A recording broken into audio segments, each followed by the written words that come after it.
Kfir had no weapon, he started chasing down a terrorist with a knife. Please welcome to the stage and stand and join me in thanking one very special hero who risked his life to stop a terrorist wielding a knife with his bare hands. Please welcome Kfir Itzhaki. Becoming brave is not about eliminating your fear.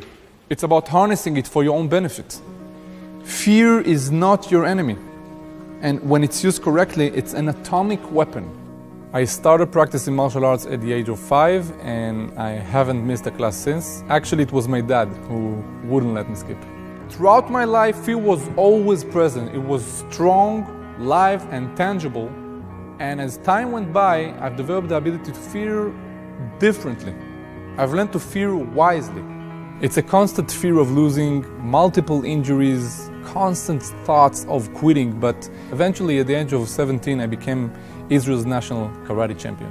Absurdly, this success put me in a very complicated dilemma between living a promising, prestigious career in martial arts to serving my country and risking my life on a daily basis by enlisting in the Israeli Special Forces.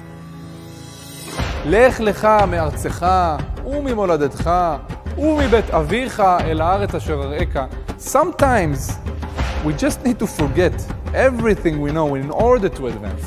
Apart from countless close quarter combat undercover operations in Duvdevan, I was appointed to be the chief KRAV MAGA instructor of the unit. After an extended service, I decided that I must share this life-saving knowledge with as many people as possible. With no prior experience in business, and while other CEOs are twice my age, I founded Instinct, an international self-defense organization with branches all over the world. We teach thousands of people every year how to use fear and win with it.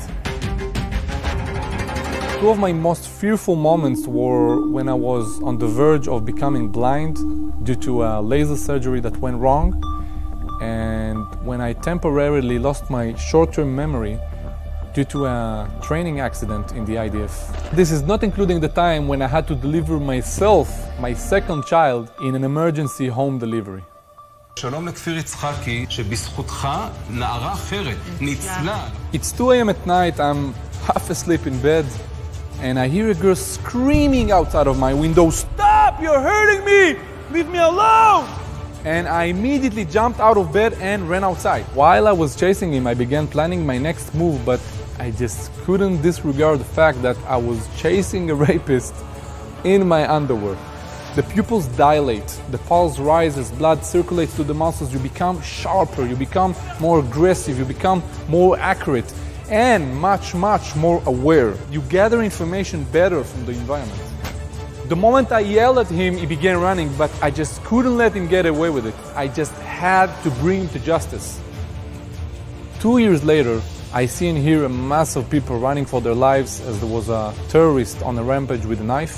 And I immediately began running against the crowd, and I spotted him as he was stabbing an elderly lady in her back, and I had a split second to decide against my emotions basically that the right thing to do would be to leap over her and stop the terrorist.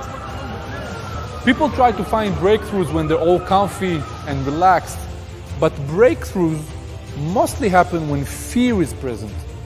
So sometimes we need to make a rational decision of running into a storm and finding the solutions as we go. Fear is not a system error. So why would we want to fight it? Why would we want to overcome it? The problem is the art of reaction to fear. And fortunately, that art can be learned. After that, the media was all over me, but I refused to be interviewed until an Israeli minister asked me to share the truth of what really happened that day. So at first I gave a short interview with a blurred identity. From that moment on, it was like a wildfire all over the world. Kfir Itzhaki was the lead combat instructor in the Israeli Defense Forces. He's in Chicago to provide this training. More and more companies and organizations began inviting me to speak about using fear. With this very thought in mind, I crafted my keynote. It was important for me to create something completely different that will entertain the audience, but also provide practical and reliable inspiration on how to be brave on the street, in business, and even for your family and for your country. So we brought you all the way here for everybody to meet you and to give you this.